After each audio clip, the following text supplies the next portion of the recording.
हाँ, तो in case of paper weight in equilibrium on a horizontal tabletop, the force acting on it are mg and contact force are, though these are equal and opposite, they cannot be named as the action and the reaction force, okay, because they are acting on the same body. अच्छा, ये same body पे act कर रहा है. तो क्या, the reaction of mg act at the center of the earth and it is directed toward the paper weight. हाँ, paper wait के डायरेक्टेड होता है. Okay, the reaction to r act on the table top in the downward direction. फिर क्या, free body diagram. एक free body diagram होता है कुछ. Free body diagram question number 5. Free body diagram क्या होते हैं? when several body are connected by string. जब बहुत सारी बॉडी कनेक्टेड होती है किससे? स्ट्रिंग से. तो स्ट्रिंग जो होता है, string by string surface of contact, then all the forces acting on the body are considered and sketched on the body. Body acting on the body are considered and sketched on the body under the consideration by just isolating it. Then the diagram so formed is called free body diagram. The following point are kept in mind. क्या क्या point रहता है दिमाग में? The reaction force is also known as normal reaction, also act normal to the surface on the which the body is kept. ऐसा होता है. और क्या होता है? ऐसा बी. और क्या बी ऐसा भी. हाँ, अगर ऐसा बॉडी है, एक तो नॉर्मल उधर गया, वेट नीचे लगा, और ये तो ऐसा, ये स्लाइडिंग होगा तो नीचे नॉर्मल और ऊपर, मतलब नीचे वेट ऊपर नॉर्मल, ऐसा होता है. हाँ, अब टेंशन में क्या था?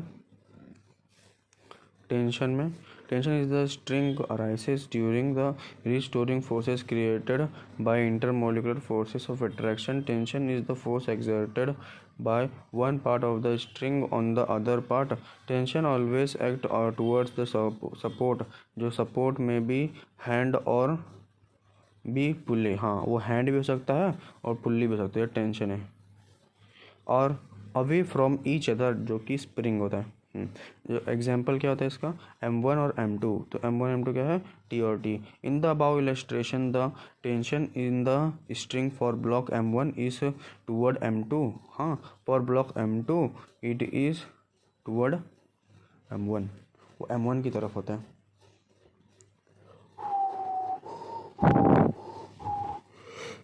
निपट गए सर, हम निपट गए.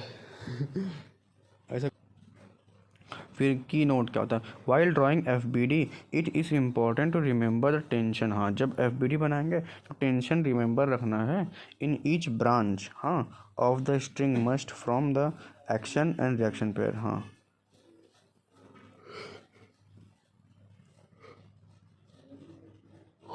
टेंशन का होता है ईच ब्रांच में होता है. Of the string must form string must form action reaction pair. हाँ, वो एक्शन रिएक्शन पेयर फॉर्म करना चाहिए. फिर अब pulley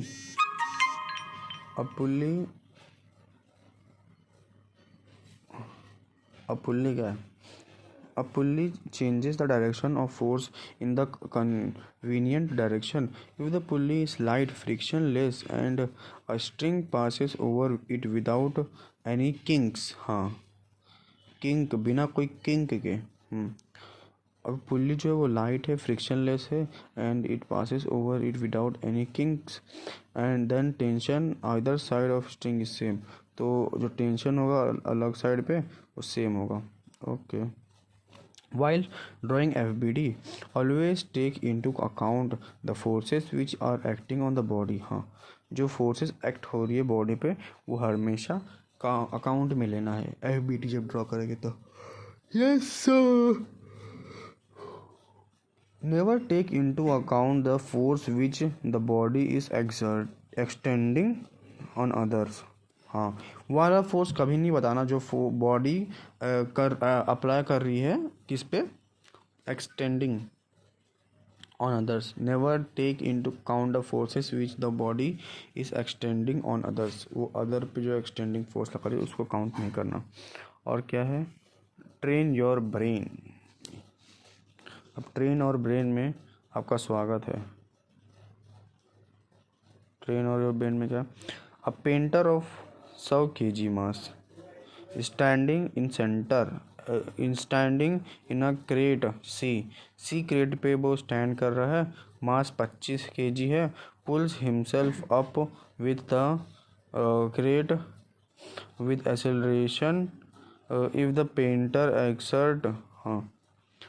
painter exerts an effect force of 450 newton on the floor of crate. हाँ, क्रेट का, अच्छा कोई क्रेट है उसका वेट कितना है, पेंटर ऑफ मास, अभी बाप रे 100 किलो का पेंटर है निखिल, तो कितना 80 किलो का 100 किलो का, बाप रे बाप। ऑन अ क्रेट सी, कोई सी क्रेट है और वो मास ऑफ क्रेट कितना है 40 है, उसके ऊपर खड़ा है। हाँ, और वो पुल कर रहा है खुद को, कौन से एक्सेलरेशन से, हाँ कोई एक्सेलरेशन से, with an acceleration if the painter exert the effective force. Painter 450 Newton का इफेक्टिव फोर्स लगा रहा है on the floor of the crate. हाँ, कोई फ्लोर का, क्रेट का फ्लोर है उस पर लगा रहा है। तो पहला क्या कैलकुलेट करना है हमको, एक्सेलरेशन कैलकुलेट करना है ऑफ द पेंटर। फिर सेकंड क्या करना है, the tension in the string, फिर स्ट्रिंग के अंदर कोई टेंशन है वो, और फिर क्या, हाँ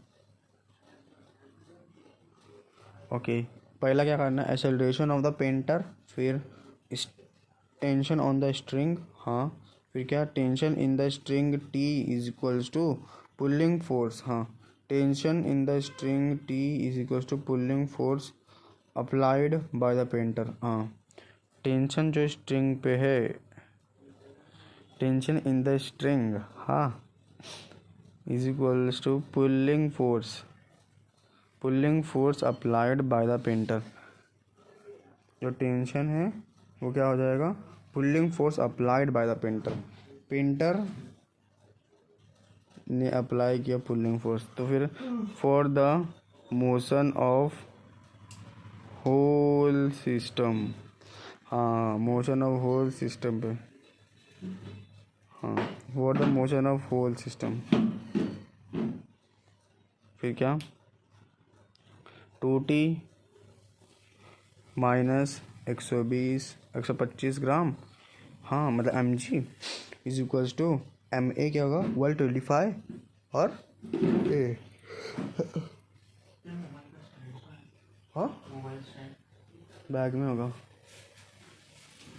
नहीं मोबाइल स्टैंड तो निकाला था रात। हाँ तो क्या है, ये 2T minus 125G is equals to 125A। For a painter T is equals to 450 minus 100 is equals to कितना हो जाएगा 100A। हाँ, अब पेंटर के लिए क्या है, टेंशन कितना हो जाएगा, T हो जाएगा, और 450 क्या हो जाएगा, 450 फोर्स हो जाएगा, और माइनस क्या हो जाएगा 100 ग्राम 100 mg, हाँ 100G माइनस 100A। हाँ, तो सॉल्विंग 1 और 2 को कैसे सॉल्व किया, तो फिर A कितना मिल जाएगा हमको, A मिल जाएगा 2 मीटर पर सेकेंड, और T क्या मिल जाएगा, T मिल जाएगा 750 न्यूटन। अट्टे अट्टे अट्टे अट्टे अट्टे 750। What is equilibrium?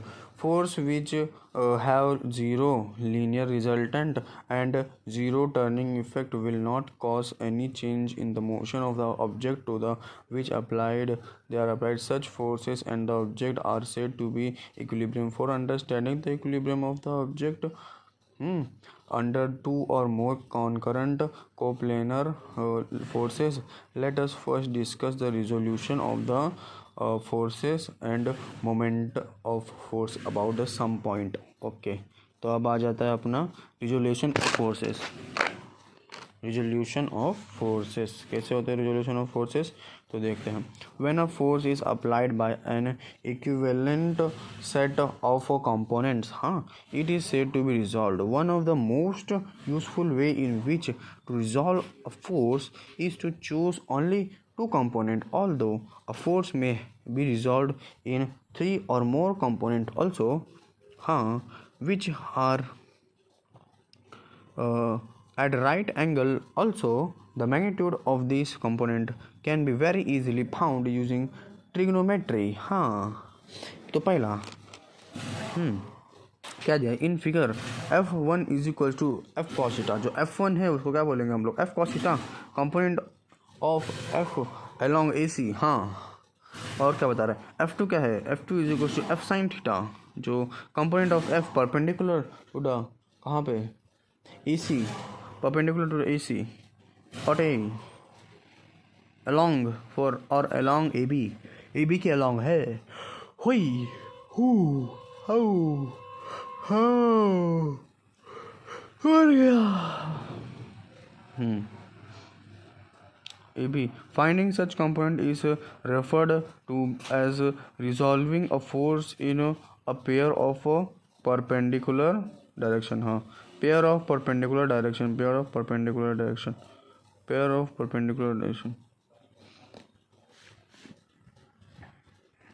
ताल से ताल मिला टेल से टेल मिला. की नोट क्या है the component of force in a direction perpendicular to itself is zero. For example, if a force of 10 Newton is applied on an object in horizontal direction, then its component along vertical is zero. जो इसका component होता है vertical में वो कितना होता है zero होता है. Similarly, the component of a force in a direction parallel to the force is equal to the magnitude of the forces. For example, component of the above force is in the direction of force कितना है horizontal है और वो कितना होता है will be 10 Newton. Component of the force in the direction perpendicular to the itself is zero. For example, if a force of 10 Newton is applied on a object in horizontal direction, then its component along vertical is zero. Vertical component कितना होगा zero होगा. Similarly, the component of a force in a direction parallel to the force is equal to the magnitude of the force. For example, component of the above force in the direction of force is horizontal will be 10 Newton. फिर क्या है coplanar forces in equilibrium. अगर कोई coplanar forces है और वो equilibrium में है तो क्या होगा. When an object is in equilibrium under the action of set of two or more coplanar forces, each of three forces which comprise the possible movement of the object must be zero. That is, the object has तो फिर when an object is in equilibrium under the action of set of two or more coplanar forces. जब आपका coplanar forces in equilibrium when an object is in equilibrium under the action of set of two or more coplanar forces, each of three forces which comprise the possible movement of the object must be zero.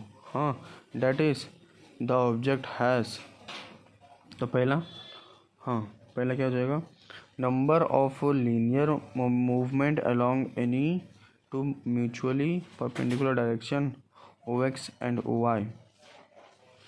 Okay, no rotation about any axis. The set of forces must therefore must therefore 0 such that a algebraic sum of the component parallel to an OX uh, OX is 0, that is sum of fx is equal to 0. The algebraic sum of the component parallel to OY is 0, or sum of fy is equal to 0. The resultant momentum about the specific axis is 0, or sum of tau any axis is equal to 0. Thus the equilibrium of a set of two or more coplanar forces. तो equilibrium of two और set of more coplanar forces कितने हैं? F X is equal to 0, that is F Y is equal to 0, और tau any axis कितना हो जाएगा? 0. तो और सारा ही फोर्सेस 0 हो जाता है, तो इसको बोलते हैं हम कोप्लानर फोर्सेस इन इक्विलिब्रियम. अब using the above 3 condition we get only 3 set of equation. हाँ, 3 सेट ऑफ इक्वेशन हमें बस मिला. तो so in the problem number of unknown should not be more than 3. हाँ, तो 3 से ज़्यादा नहीं मिलना चाहिए. Using the about 3 condition we get only 3 set of equation. So in the problem manner of unknowns should not be more than 3. Unknowns जो होते हैं वो 3 से ज़्यादा नहीं होना चाहिए. अब सबसे ज़्यादा इम्पोर्टेंट जो आता है वो आता है लामीज थ्योरम. लामीज थ्योरम क्या होता है? If an object O is in equilibrium under the 3 concurrent forces F1, F2, F3. हाँ, क्या है? कॉन्करेंट फोर्सेस है और ये इक्विलिब्रियम में है, अंडर इक्विलिब्रियम. तो फिगर में दिया है. तो F1 is equals to sine alpha, F1 by sine alpha is equals to F2 by sine beta is equals to F3 by sine gamma.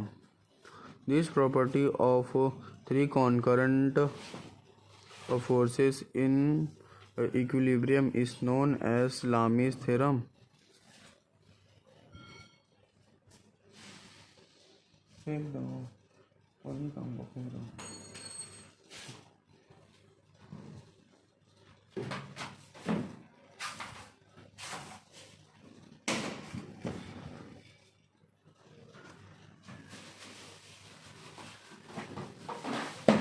Tiffin अंदर ऊपर रख दो, उधर कोने में रख दो.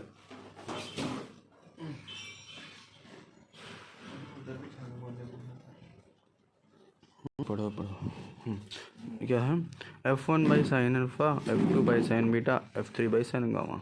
This property of 3 concurrent forces in equilibrium is known as Lami's theorem or TE, and is very useful method of solving problem related to 3 concurrent forces. और 3 concurrent forces है. अब concurrent का मतलब पूछना पड़ेगा. concurrent forces है. हाँ, तो फिर उसका इक्विलिब्रियम में फोर्सेस कैलकुलेट कर सकते हैं. फिर एटवुड मशीन आती है. ये आता है, हाँ, इक्विलिब्रियम का ही कंसेप्ट है ना. तो इधर पे 1 आ जाएगा, इधर आ जाएगा 2.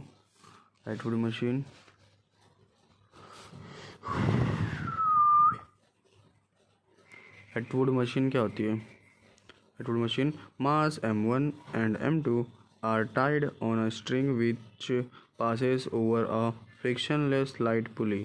The string is light and inextensible. अच्छा, एक्सटेंड नहीं हो सकती और वो लाइट है. तो ऐसी होती है एटवुड मशीन. ओके, नीचे m1 है, ऊपर m2 है. नीचे की साइड सारा वेट जा रहा है, फोर्स मतलब एक्सेलरेशन नीचे की साइड हो रहा है. Some important cases of string block system. कुछ इम्पोर्टेंट केसेस है जैसे कि m1 ग्रेटर देन m2. हाँ, m1 move down and m2 moves up with common acceleration. अच्छा, एक्सेलरेशन ए ही है बट अब नीचे जा रहा है और वो ऊपर जा रहा है. अब क्या देखते हैं फिर क्या होगा?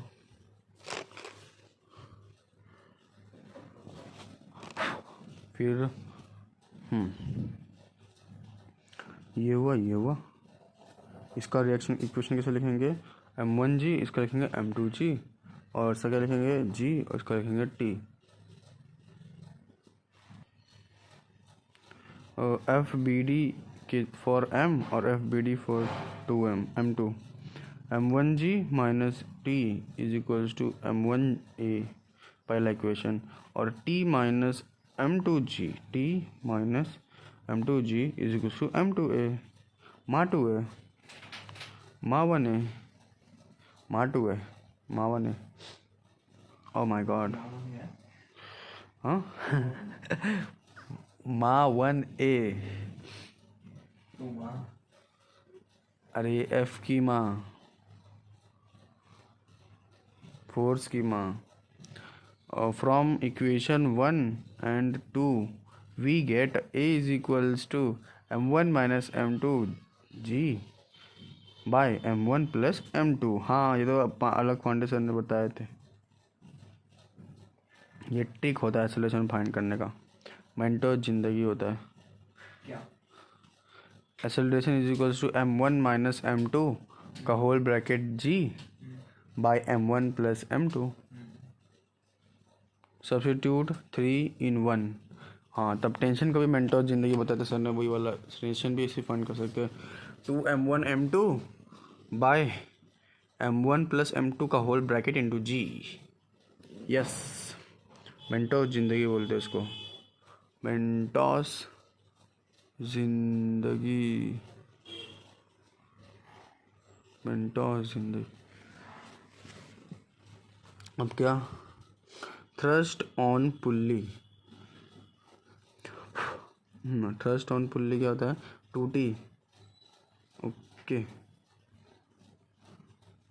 4m1 m2 by m1 plus m2 into g, क्या होता है ये, 4m1 m2 by m1 plus m2 into जी।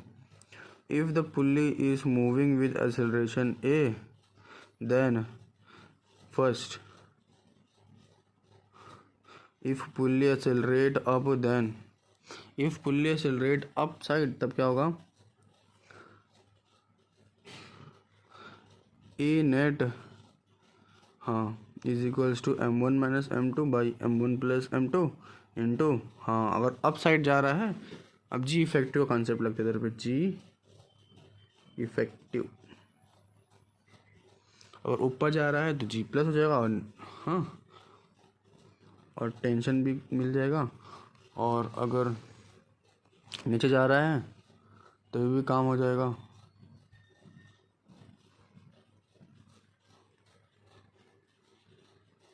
अबे यार क्या भैया, चलो अच्छी बात है। अब जी डाउन जा रहा है तो माइनस हो जाएगा एक्सेलरेशन, माइनस हो जाएगा एक्सेलरेशन, टेंशन भी मिल जाएगा और ये भी मिल जाएगा। अब बात आती है अब थर्स्ट की,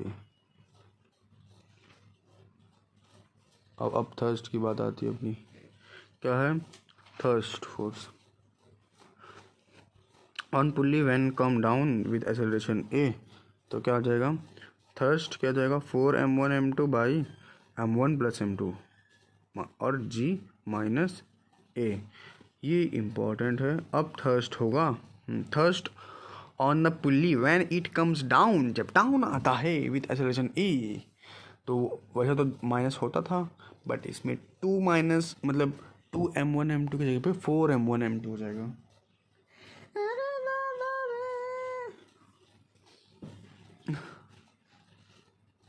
अब क्या, mass connected by string, then acceleration of system and tension in the string on smooth horizontal surface, हाँ, and tension on the string on smooth horizontal surface are, tension क्या होगा स्ट्रिंग और स्मूथ होरिजोनल सरफेस पे, okay, acceleration क्या हो जाएगा, total force by total mass, और tension क्या होगा, m2 force by m1 plus m2, m2 force into by m1 plus m2, okay.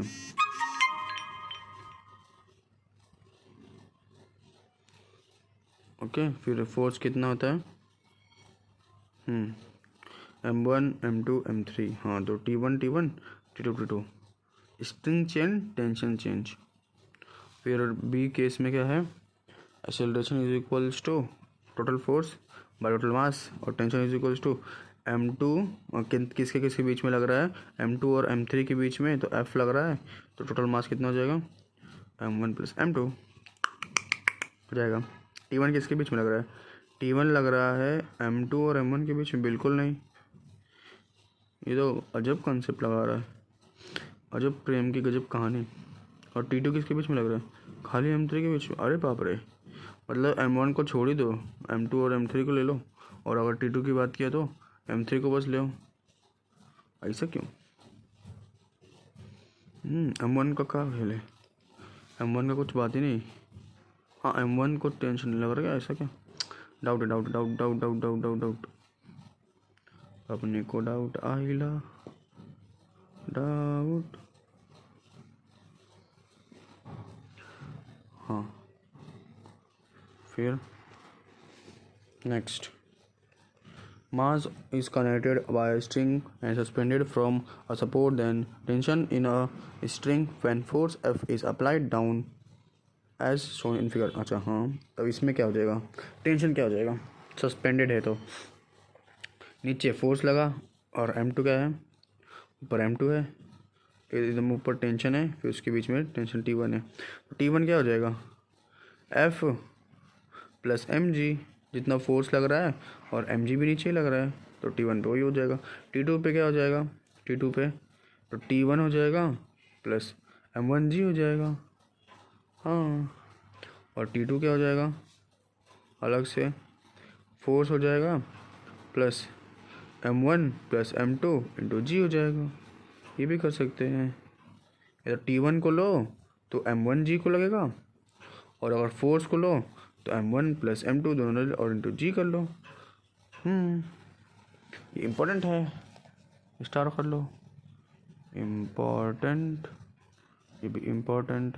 अगर टेंशन T1 पूछा, T2 पूछा है, और टेंशन के बेसिस पे बनाएगा, तो T1 प्लस M1 और जी।